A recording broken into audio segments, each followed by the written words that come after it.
Thank you, Dr. Madhura Dikshit, for this introduction. And I'm thankful to Professor Rashmi Trivedi for inviting me to speak today. A very, very pertinent and important, significant topic, that is emotional intelligence. Why this topic is so significant in today's time? The reason being that if you look at the education policy, you will find in the education policy also, there is a lot of discussion going on emotional intelligence, because the policy, the National Education Policy 2020 talks about the 21st century skills. And in these 21st century skills, we are talking of logical thinking that comes from general intelligence. Then we are talking of creative thinking. This is part of emotional and general intelligence. Then there is a talk on critical creative thinking, and then collaborative work. So for collaboration, you need emotional intelligence. And it also talks about community service, again, that deals with emotional intelligence. And the policy also has laid emphasis, time and again, you will find the mention of emotional intelligence, that students have to be, the emotional intelligence of students has to be developed, and they have to learn self-management skills. We want students who are more resilient, who are able to cope up with the day-to-day challenges, and they can deal with the societal problems. So this is what the National Education Policy is stressing at. And that is why there is a reason that we need to talk in all educational institutions. We need to talk about how to develop emotional intelligence amongst faculty as well as amongst students. Now, I have to, congratulate Professor Trivedi for organizing this program in such a way that you will find that all these lectures which are going to be delivered are interlinked. The previous lecture, which was given by Professor O.P. Katare, is going to be linked with my lecture because he talked about stress management. I'm going to talk about self-management, and the next speaker will talk about how to, lead a happy life. So all these are related because these are mainly focusing on our own self-management, developing ourselves. And how do you develop self? By understanding yourself. So emotional intelligence deals with the self as well as others. It is not only dealing with your own self, but also, once you are at peace with your own self, you can negotiate with others, you can collaborate with others, you can be at peace with your surroundings and with your environment.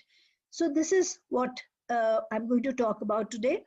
And first of all, I'll be giving you a brief of what emotional intelligence is, the scientific definitions, because this is a concept which has come from the West. Though in India, we have in our tradition, in our culture, we have been talking of, this capacity for a long time. But since now we are using it in a term, in a way which has been used in the Western world, therefore, I will be talking of emotional intelligence from the Western perspective, from the Western lens. Now, if you look at it in a scientific manner, what is emotional intelligence? Is it visible? The screen is visible to everyone? Hello? Yes, ma'am. Yes, ma'am. Okay. So what is emotional intelligence? It is the ability to identify, understand, manage, and use emotions in a positive manner. Now, first of all, we have to identify and understand. So being able to identify one's own emotions, for that you have to be linked with your inner self. Okay, then linked in, you have to be linked in with your inner self.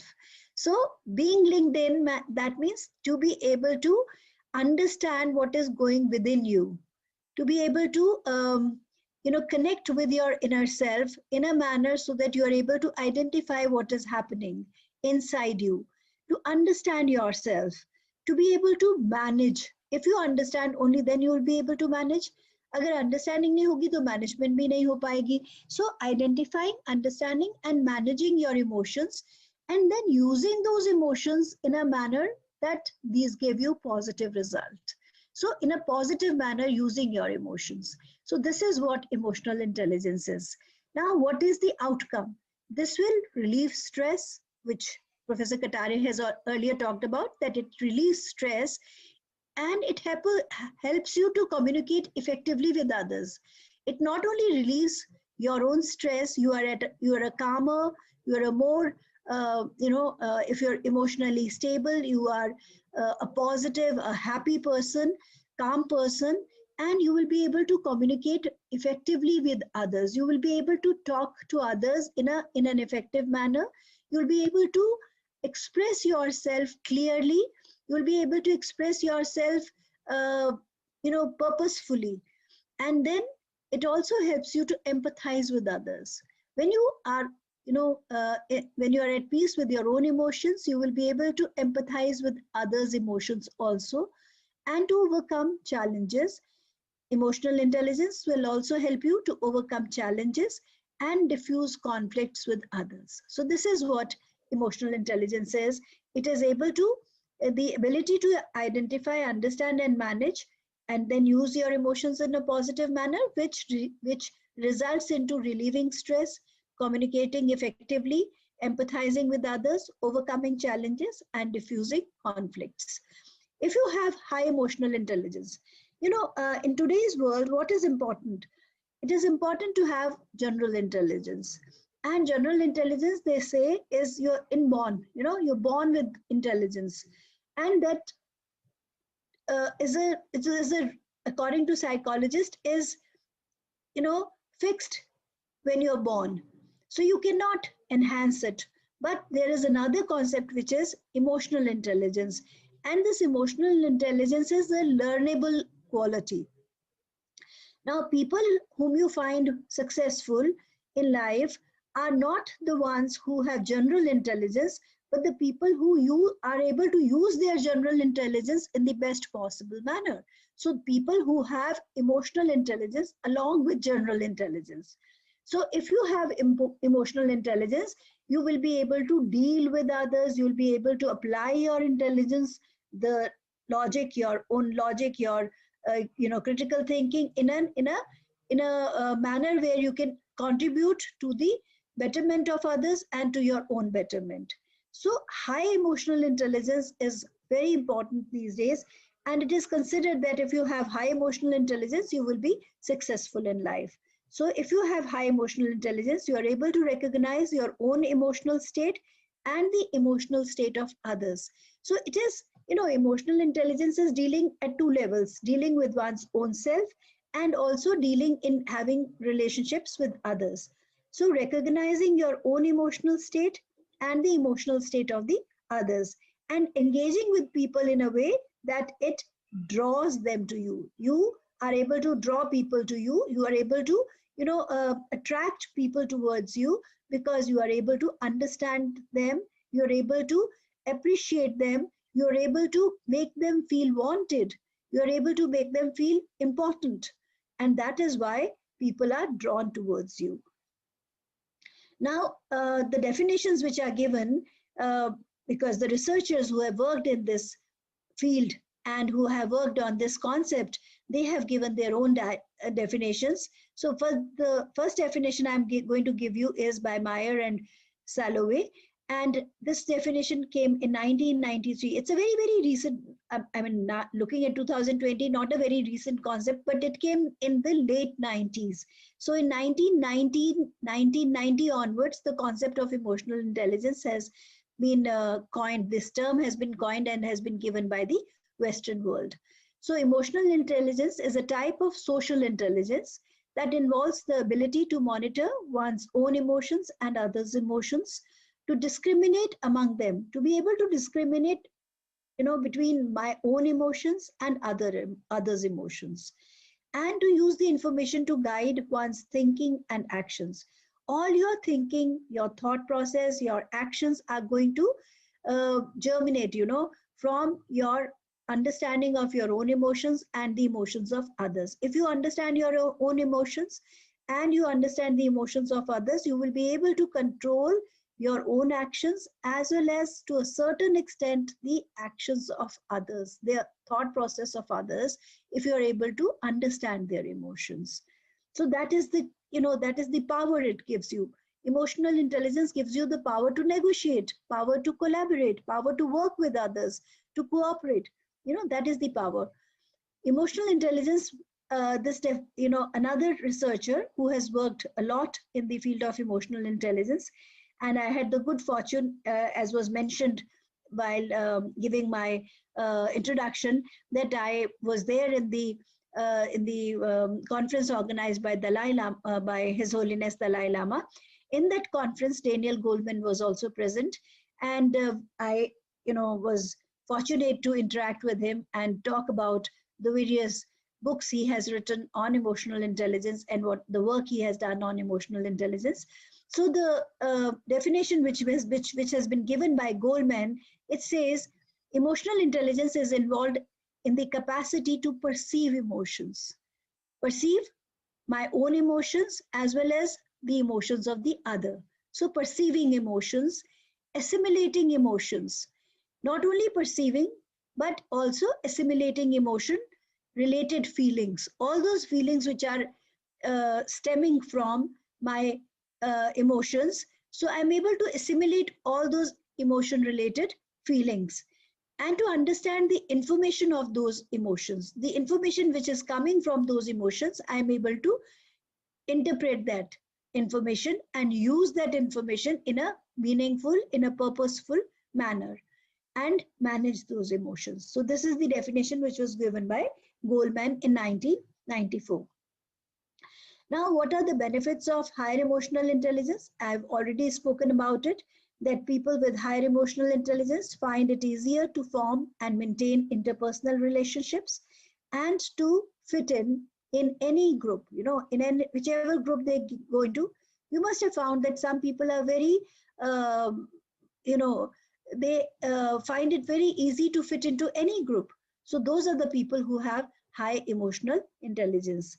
People with higher emotional intelligence are also better at understanding their own psychological state, which can include managing stress effectively and being less likely to suffer from depression.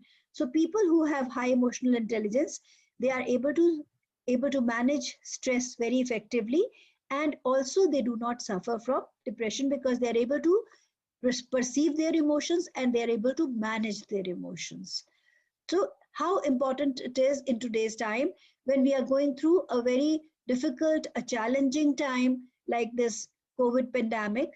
Having emotional intelligence, will be people who have come out successfully from this situation are the ones who have high emotional intelligence. They have not only helped them their own selves, but they have been able to help others also who have been working with them, or they have been also and also they have been able to help the society at large. So going into the brief history of emotional intelligence, uh, as I said, the concept of emotional intelligence, or the definition of emotional intelligence, is not very old, but the concept started in 1930s when Edward Thorndike, you must have heard of him, those who have studied some psychology, that he gave the concept of social intelligence. In 1940s, Wechsler, who gave the intelligence test to us, so David Wechsler also talked about an affective component of intelligence. He said that intelligence has also an affective component which may be very essential to success in life. So some mention of emotional intelligence was there, but at this time, no direct, reference was given. Then Abraham Maslow, who gave us the theory of needs. He gave us the pyramid of needs. So he's known as a humanistic psychologist. So Abraham Maslow also said that people need to build emotional strength. In 1975, Howard Gardner, who gave the multiple intelligence theory in his book, The Shattered Mind, also mentioned something to this effect.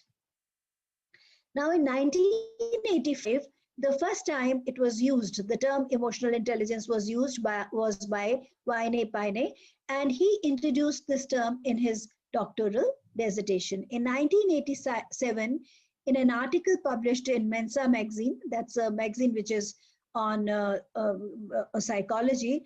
So the term emotional quotient was used, and this term, this was a graduate thesis, unpublished version of graduate thesis, in which this researcher had mentioned emotional quotient.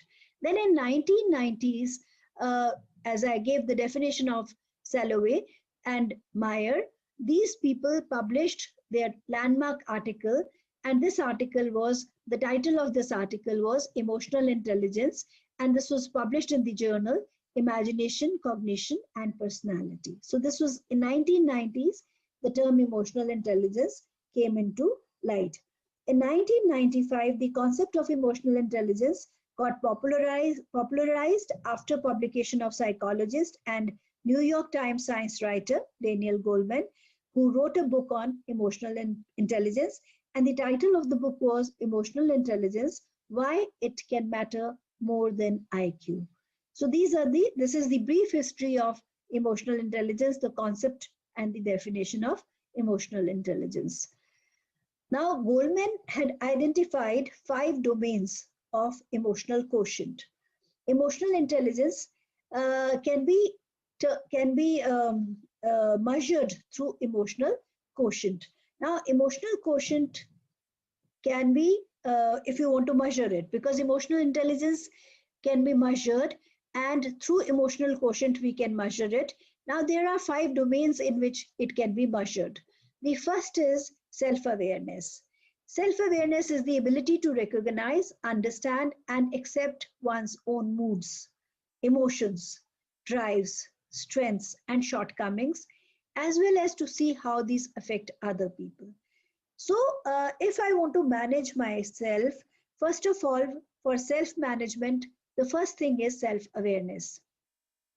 Now, when I say self-awareness, that means I should be aware of my own, what is going within me, my own moods, my emotions, the drives is what drives me to move forward, my motivations, then my strengths and my shortcomings. If I know about it, if I understand myself well, I'll be able to manage myself well. And the second is also see and understand how my emotional state affects other people. It is not only how it is affecting me, how my emotional state is affecting my mood, my own self, my way of working with others, my understanding of others, but also how it is affecting other people. So that is self-awareness. It includes emotional awareness, accurate self-assessment. For this, we need to have accurate self-assessment. You need to sit down, you need to reflect, you need to understand yourself, for which you need to meditate. I think Professor Katare, as I know him, must have also mentioned about meditation. And why meditation is important? Because meditation helps you in understanding yourself, in becoming aware of your own self. You have to close down, you have to, switch off from the outer world, be with your own self, go within, and, spend some time with your inner self. That is the way of becoming self-aware. And that can happen only when you meditate, when you reflect upon your own self. So this will help you in developing a accurate self-assessment. You'll be able to accurately assess yourself. And then that will help you in developing self-confidence. I teach philosophical foundations of education to students who join MEd program in the university. So when they join the program, the first lecture which I give them, in that I ask them about how and why they have joined the program, which they are in now. They are in that MEd program. So why did they? What were their compulsions? What were their motivations? What was their interest in joining the program? So that is one. And second assignment which I give them right in the beginning is write about your own self. So then the question, when I give them this assignment, the questions which come from students are, ma'am, how many words, how many pages, uh, how long you want the answer to be. So I tell them, in as many words, in as many letters, or in as many, lines you can describe yourself. As much as you know yourself, that you can take that long to describe yourself. And then I give them a week's time to do that.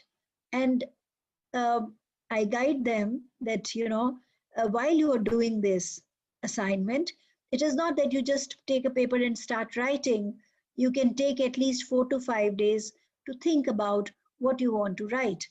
And while you're thinking, spend at least 20 to 30 minutes with your own self, switching off from the outer world. Switch yourself off completely from the outer world. Sit with your own self. Seek the answer to this question, who you are. And once you start seeking the answer to the question, who you are, you will start becoming self-aware. So do this exercise for 4 to 5 days, and then on the 6th or 7th day, you can write about yourself and bring that assignment to me. And once they bring that assignment to me, then I tell them that this assignment will keep lying with me. I will not look into it. I am not going to look into it. It will keep lying with me. And when you leave this department after 2 years, after finishing your course, then I'll ask you to write the same assignment again. And then what you can do is you can compare your first assignment with the recent assignment which you have done on the same question, who am I? And then compare the two. That will help you in knowing what have you learned in this program on philosophical foundations of education. Because philosophy is thinking, is understanding. And when you start understanding your own self, you start thinking about your own self, knowing your own self. That is the first step towards self-awareness, and that is the first step towards understanding the whole education process. Because education is nothing but manifestation of who you are. And in the words of Swami Vivekananda, education is the manifestation of the divine potential which is within all of us. It is the manifestation of the divinity within us. So the divinity which is within us, the divine potential which is within all of us, that will be expressed through education. And the first step of education is self-awareness, becoming aware of our own selves. So as I said, in the Indian culture, in the Indian tradition, the concept of emotional intelligence has been there for a long time because it is related to our spiritual growth. But in the Western world, because nowadays when we talk of emotional intelligence, we generally talk of emotional intelligence as the concept which is given by the scientific world, or the concept which is given by various researchers who are working in the field. So the concept also, this concept, the scientific concept also starts with self-awareness, becoming aware of your own self, becoming aware of your inner self, your own strengths, your weaknesses, your potentialities, your capacities, which you are born with, the innate capacities with which you were born. Understanding what moves you, what motivates you, why you feel sad at times, why do you feel happy, what makes you happy, what makes you feel happy. So all these concepts have to be understood. Your inner self has to be understood for becoming emotionally intelligent. So the first step is emotional awareness. Why do I understanding my own emotional state? Why, in which emotional state am I right now? Am I, people sometimes say that when I go for exam, I undergo these physical and emotional states. Why do I undergo these emotional and physical states? Understanding those and then dealing with those. So emotional awareness will help you in dealing with your emotional state. So emotional awareness, also accurate self-assessment, knowing your strengths and weaknesses, and then this will lead to developing your self-confidence. It will help you in developing self-confidence. You will be able to face anyone, anywhere. You'll be able to speak on any topic, anywhere. You will be able to deliver a talk, a lecture without feeling stressed. You'll be able to talk to anyone without feeling stressed. You'll be able to face interviews without feeling stressed, because this emotional understanding will help you in building your self-confidence. Self-regulation.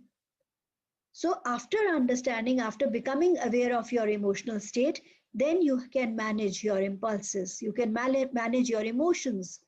You can manage your impulses. That those distressing feelings which are upsetting you, you can manage those rather than denying or repressing the feelings. Rather than being in that state of denial, कि मुझे तो कोई फर्क पड़ता ही नहीं, मुझे तो कुछ होता ही नहीं. Rather than being in that denial state, face that state, face those situations. Like I remember there's a story in which Swami Vivekananda says, he says, once I was going somewhere and I found that, while I was moving ahead, there was a bunch of monkeys which were coming towards me to attack me. And in that moment, I felt like fleeing from there, running away from there. But then I stopped myself. I looked at them with confidence. And the moment I looked, I stood there at that place. I stood firmly in that place and I looked at them. The monkeys ran away. So you have to, whatever emotions, whatever fears, whatever is going on, you have to face that. So face those monsters, face those distressing feelings, those disturbing emotions, face those rather than denying them or repressing them. You have to face them, then you will be able to manage those. Many of you would be very emotionally intelligent. You would have high IQ, and you may not be even facing, you may not be even feeling any kind of fear or distress. So I'm happy for them because they have high emotional intelligence. But those who have fears of any kind, they need to face those fears. They need to work on those fears. They need to regulate themselves so that they can manage, those impulses, those fears, those anxieties. In case you are facing any anxiety, you have to develop the art of managing that anxiety. It is not by repressing or by denying that it is not there, but being aware of it and then managing it. Another thing which is very important is to suspend judgment. Sometimes we start labeling. We start labeling our feelings. Yes, we start labeling our emotions. We start labeling, what we are going through. Rather than that, suspend judgment. Wait for some time. And then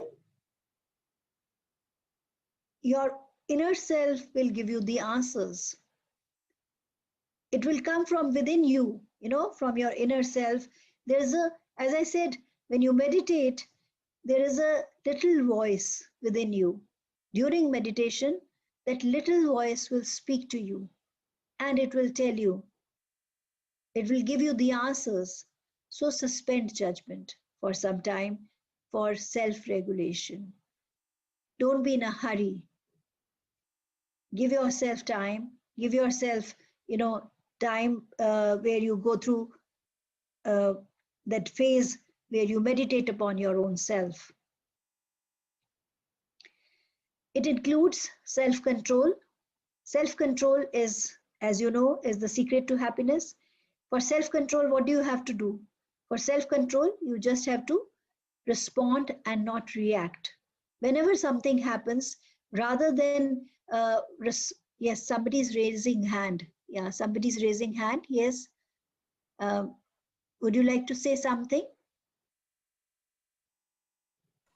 Ma'am, we have the question answer session at the end actually. So this might Okay, be by mistake or by something. mistake. You Okay, you doesn't please matter. continue. Doesn't matter. It's fine. So, self-control is the secret of happiness. Now, why self-control? Because whenever there is a situation, it may be a tricky situation, it may be a difficult situation, it may be a very challenging situation. Rather than reacting, you have to respond to the situation. So you have to control yourself. You have to control your impulses, that instinct which is there. You have to control it, and then you have to respond by managing your emotions effectively.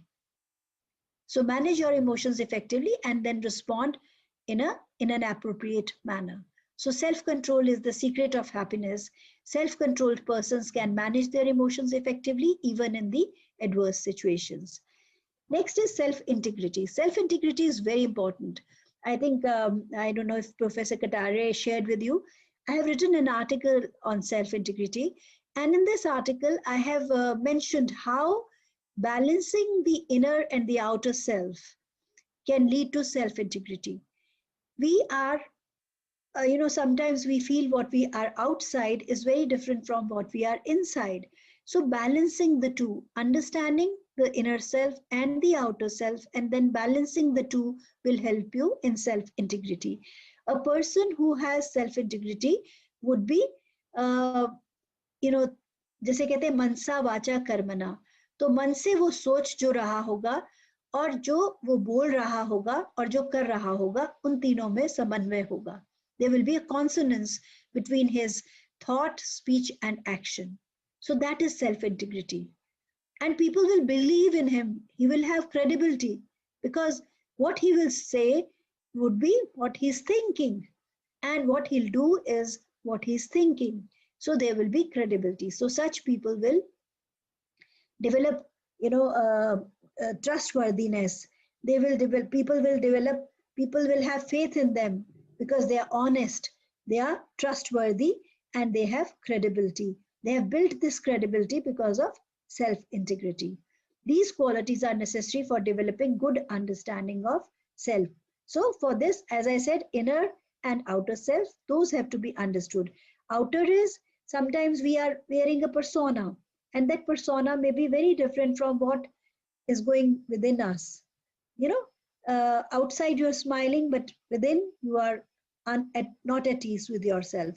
So being at ease with yourself and projecting what is going within you and balancing the inner and the outer, that is the art. So these people take responsibility for their action. Why they take responsibility for their action? Because they know that their action is stemming from their thought. It was they who, it is not somebody else who made me act like this. It is, I acted like this because I know what I was doing. I was doing only what I was thinking. So they take responsibility for their actions. Then next is conscientiousness. Conscientiousness is that reflects the tendency to be responsible. I'm responsible for my actions. I'm more organized. I'm hardworking. I'm goal directed, and I adhere to norms and rules. So this is through education. Education is a modification of behavior. You are modifying your behavior, and you are understanding that your inner self and outer self have to be balanced. For this, you have to work upon your inner self. ऐसा नहीं हो कि अंदर तो कुछ और चल रहा है और बाहर कुछ और है. तो अंदर जो चल रहा है उसको भी, उसके साथ भी आपने नेगोशिएट करना है, उसको भी आपने सही लाना है, सही उस पे लेकर आना है, जिससे कि जो अंदर है वो ही बाहर हो. So it should be reflecting what is, inside. So a conscientious person would be one who's goal directed. उसको गोल मालूम है किधर जाना है, वो अपना गोल बहुत सोच समझ के फिक्स करता है और वो गोल की तरफ चलता है बहुत तरीके से, और वो रूल्स और रेगुलेशंस को एडहेयर करता है और बहुत हार्ड वर्किंग है। वो एक ऑर्गेनाइज तरीके से अपने काम की तरफ काम को करता है। Such people also have adaptability. This is again a very, very important component of emotional intelligence. People who are emotionally intelligent are adaptable.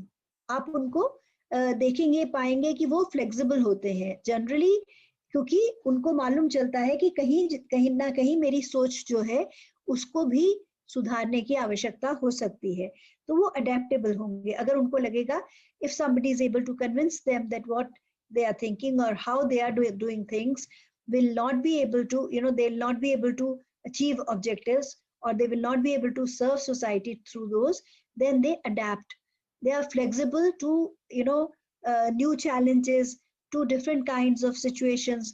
नई situation में, नए उसमें जिस context में वो काम कर रहे हैं उसके accordingly वो अपने आप को adapt कर लेते हैं. So adaptability means flexibility in handling challenges in various situations effectively.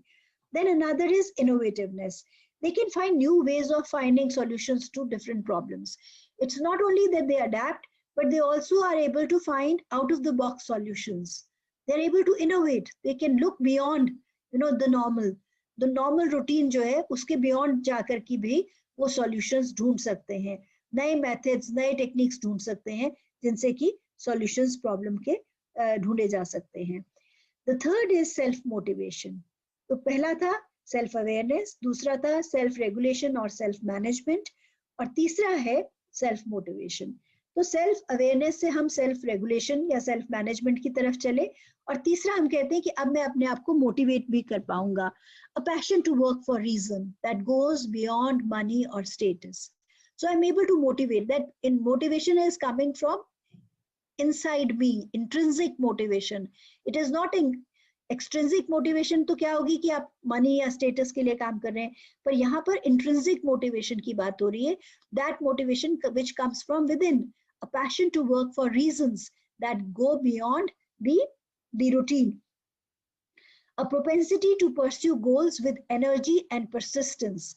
I am able to persistently work for something. It is not कि मेरे को लगा कि अभी मेरे को appreciation नहीं मिली, लोगों ने मुझे इसके लिए सराहा नहीं तो मैंने काम छोड़ दिया. ऐसा नहीं. लोग चाहे सराहें ना मेरी appreciation करें, लेकिन मुझे काम करना है क्योंकि मुझे उसमें आनंद मिल रहा है. वो काम करने से मुझे संतोष मिलता है, आनंद मिलता है. मुझे ये I get this feeling that this is going to help people, a larger number of people. So a propensity to pursue goals with energy and persistence, and strong drive to achieve optimism even in the face of failure. Even if I face failure, first time I might face failure. There's an example which is coming to my mind. A young engineer, there was a movie, I don't remember the name, but a movie in which a young engineer, a NASA scientist, comes to India, and he wants to work for society, and he wants to bring light to the village in which he's living. So to bring light to the village, he finds a lot of hurdles.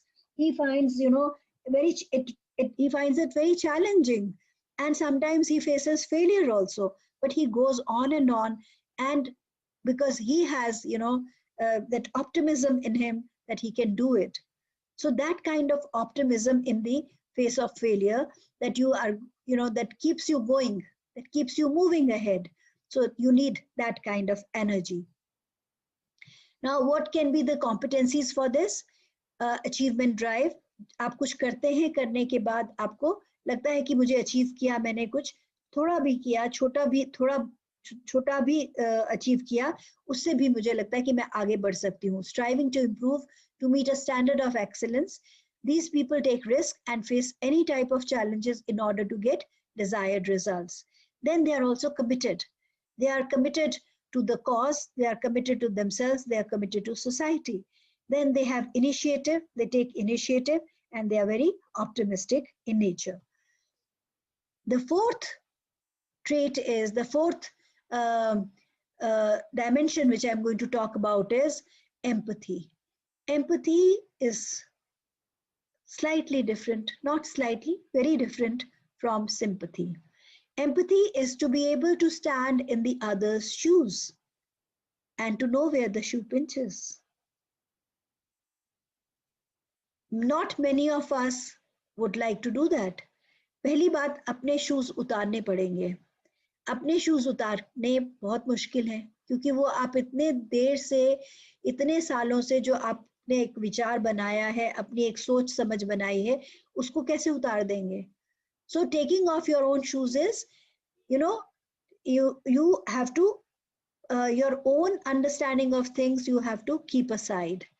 Getting into the other person's shoes. Now you have to get into that person's state of mind. Getting into other person's shoes is getting into the state of mind of the other person and then understanding how he is feeling. A very beautiful picture which depicts empathy is, there's a person who's in a pit. पिट तो समझते ना आप, गड्ढे के अंदर एक आदमी खड़ा है और दूसरा आदमी गड्ढे से बाहर खड़ा है, और वो बाहर खड़ा होकर वो पिट के अंदर देख रहा है और कहता है कि लाइए मैं आपकी मदद करता हूँ, एक हाथ नीचे दे रहा है उसको बाहर निकालने के लिए. And it says this is sympathy. And there's another picture in which this person moves down into the pit. He goes down into the pit and he says, and he sees how it feels in the pit. वो उस पिट के अंदर जाकर के उसमें देख रहा है, महसूस कर रहा है कि ये कैसा महसूस करता है, और फिर उसको उस पिट से बाहर निकाल कर लाता है. वो है empathy. So empathy involves reading unstated emotional cues. जो आदमी बता भी नहीं पा रहा है, वो आपसे बात कर रहा है लेकिन वो कह नहीं पा रहा है, वो सब जो नहीं कह पा रहा है उन सब बातों को भी समझ पाना. So unstated emotional cues. You should be able to understand those unstated emotional cues. Being able to sense what others are feeling even without being told. They might not even tell you how they are feeling, but you should be able to feel even without being told. Empathy is the ability to take the perspective of others, to be able to take their perspective rather than your own perspective. Someone with a strong sense of empathy often feels a rapport with people and interactions tend to go smoothly. You can interact with people, you can be one with people, you can form a rapport. हम कहते हैं ना, establishing a rapport. You can only establish a rapport with another person once you are able to empathize with that person. If you're able to empathize, you can form a rapport. And इसमें बहुत जरूरी बात है कि आप age group अलग अलग भी हो सकता है कि आप स्टूडेंट्स से जब आप बात कर रहे हैं तो आपको उनके लेवल पर उनकी स्टेट ऑफ माइंड के अंदर जाकर उनको समझने की कोशिश करनी होगी. Empathy includes the following: understanding of others, developing others. It is not only understanding them, but be able to develop them, to able to help them to develop their understanding. Service orientation. We should be oriented towards serving others. Leveraging diversity. There are different kinds of people. To be able to understand, different kind of people. They may be different from us, but we should be able to leverage that diversity. And then political awareness. We should be aware of their political, inclinations. So these are the things which we need to understand. Empathy includes all these. I'll give you a few examples. Let us look at the teachings of Guru Nanak Dev Ji. He says, Naam japo, kirat karo. Kirat karo is live a livelihood which is honest livelihood. Vand chako. Vand chako is share your earnings, share whatever you have with those who are in need. So whatever you have, share that with others. Service orientation. Another one is Mother Teresa. A life not lived for others is not a life. Service orientation, empathizing. She could relate to a small child. She could understand a child without even talking to that child. Look at the expressions.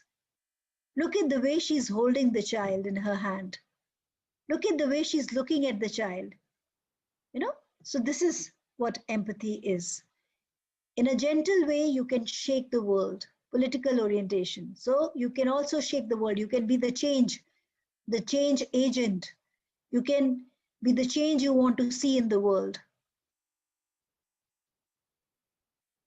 Martin Luther King Jr., he says life's most urgent question is, what are you doing for others? And the latest one is Kamala Harris, the Vice President-elect of US. She is a mother, and her father was a Jamaican. So while she was talking about her mother, so she said, my mother taught me that service to others gives life purpose and meaning. She taught us to be conscious and compassionate about the struggles of all people, to believe public service is a noble cause and the fight for justice is a shared responsibility. So these are the values, which stem from emotional intelligence. People who are emotionally intelligent become great leaders. Why they become great leaders? Because they are able to understand others. They're able to take others with themselves. So empathy is about others. The first three things which we talked about, self-awareness, self-regulation, and self-motivation were three things which were about self. The fourth is about others, empathy. When you talk of serving others, understanding others, being one with others, understanding the feelings and emotions of others, understanding their struggles, and being compassionate towards their struggles, being conscious of their struggles. And the fifth one is again about others, that is social effectiveness. It is an ability to develop rapport with various sections of society and create networks of people. It is not only understanding the others, helping others, serving others, but to create networks of people. Like we have people who help in, they create groups where people help for blood donation. अभी इस समय आप देखिए जैसे network create किए जा रहे हैं. I was seeing a video last evening. Somebody had sent a video to me in which there is a lady who is trying to help another person by making people socially conscious about the problems which other people are facing. So people who are homeless, people who are without food. So creating, जैसे कहा कि लंगर क्या है? लंगर पंजाब में कहते हैं लंगर is खाने दा लंगर is where you provide food.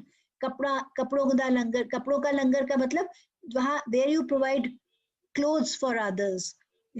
So all kinds. Why in Sikhism they have this concept of langar. Langar is where they provide for others. So anything which you provide to others, provide for others. So creating those kind of networks where you can provide for others. Listening to others. It is not only providing things to others, but also providing help by listening to others, understanding others, viewing guidelines for social relationships, and cooperating as a team member. Having this component allows you to settle disputes amicably and come out from a negotiation with a win-win situation. People these days talk about win-win situation. Ki situation hum rather than lose-win or win-lose situation, we should have a win-win situation where everyone feels satisfied. Everyone feels that something has been given to them. They have gained from the situation. So social skills which are required for this are, you should be able to influence, you should be able to manage conflicts, you should be able to provide leadership, you should be a change catalyst, you should be able to build bonds, collaboration, cooperation, and team capabilities. These are the social skills. Now, what are the strategies which are required for managing your own self? Manage self-management. So strategies required for self-management. Identify your feelings, label your feelings. Take responsibility for them. You own your feelings. अपनी feelings को own up कर लीजिए. ये मेरे कारण ही है, किसी और के कारण नहीं है. ये कहना बंद कर दीजिए कि मैं ऐसा महसूस कर रही हूँ क्योंकि लोग मुझे ऐसा महसूस कराते हैं। ये कहिए कि मैं ऐसा महसूस कर रही हूँ क्योंकि मैं ऐसा महसूस करती हूँ और ये मेरे कारण है. So take responsibility for your feelings. Remember that there is a little space between stimulus and response. And in this space lies your power to choose your reaction. So don't react, respond. And how can you respond? When you find that little space between stimulus and response. Stimulus, किसी ने आपको कुछ कहा, आपने कैसे जवाब दिया, वो आप चूज करेंगे. और वो जो चॉइस है आपकी कि क्या कैसे आप जवाब देंगे, वो आपकी जो उसमें आपकी पावर है, उसमें आपकी ताकत है. वो ताकत जो है, don't give away this power. Keep this power with you to choose how you respond to how people behave. People will keep on behaving the way they are behaving. How you can make a difference by choosing how to respond to their stimulus. Use your emotional awareness to learn about yourself. Your negative feelings reveal your unmet emotional needs. When you feel good about yourself, you are more accepting, you're tolerant, you're patient, you're understanding, you're predictable. जब आप किसी को वापस गलत तरीके से जवाब देते हैं, इसका मतलब कहीं ना कहीं आप अपने अंदर इमोशनली अपसेट हैं.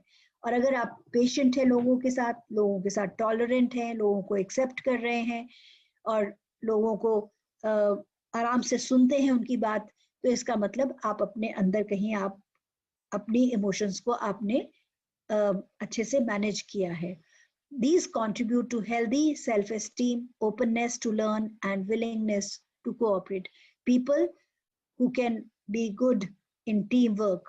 Teamwork में जो लोग अच्छे होंगे वो कौन होंगे? जिनकी healthy self-esteem है, who have openness to learning, who are willing to cooperate. Emotional intelligence consists of 4 attributes: self-management, social awareness, relationship management. Emotional intelligence affects performance at work. It affects your performance at work. It affects your physical health. You understand how it affects your physical health. आप लोगों से ज़्यादा कौन जान सकता है कि immune system को, आपके blood pressure को, heart risk to heart attack, ये सब जो aging process, इन सब को किस तरह से आपकी emotions affect करती हैं. Mental health can it can impact your mental health, making you vulnerable to anxiety, depression, and mood swings. It affects your relationships. You're able to express how you feel and understand how others are feeling. You should be able to communicate more effectively and forge stronger relationships. Now, how to improve your emotional intelligence? This is something which is important, which can help us in working towards becoming more emotionally intelligent. First of all, observe how you react to people. अपने आप को observe करिए कि आप कैसे react करते हैं जब लोग आपसे कुछ पूछते हैं. Do you rush to judgment without knowing facts? Some people, आपको बीच में काट देंगे, बोलते बोलते बीच में काट देंगे और आप एकदम से आप कहेंगे मेरे सिर दर्द हो रहा है और वो साथ ही में सिर दर्द की आपको दवाई बतानी शुरू कर देंगे. So, do you rush to judgment without knowing facts? Do you stereotype? Are you always stereotyping? How you think and interact with other people? Try to put yourself in their place and be more open and accepting of their perspectives and needs. At work and at home, do you seek attention for your accomplishments? If you're seeking attention for your accomplishments, you need to work on yourself. Practice humility. Please practice humility, because it doesn't mean that you are shy or you lack self-confidence. Humility means that you are humble. Give others a chance to shine. Put focus on others rather than your own self. Do you self-evaluate? आप अपनी evaluation करते हैं क्या? Do self-evaluation. What are your weaknesses? Are you willing to accept that you are not perfect and that you could work on some areas to manage yourself better, to become a better person? Have the courage to look at yourself honestly. It can change your life. Examine how you react to stressful situations. Sit and examine. Think about it, how you react to stressful situations. Do you become upset every time there is a delay or something doesn't happen the way you want? Do you blame others or become angry at them, even when it is not their fault? The ability to stay calm and in control in difficult situations is highly valued. Keep your emotions under control when things go wrong. So, this is what is important. Keep your emotions under control when things go wrong. Take responsibility for your actions. If you hurt someone's feelings, apologize directly. People are usually more willing to forgive and forget if you make an honest attempt to make things right. Before you take an action, examine how your actions will affect others. Put yourself in their place. How will they feel if you do this to them? If you must take the action, how can you help others deal with the effects? This is all I wanted to share with you today. I'll stop sharing.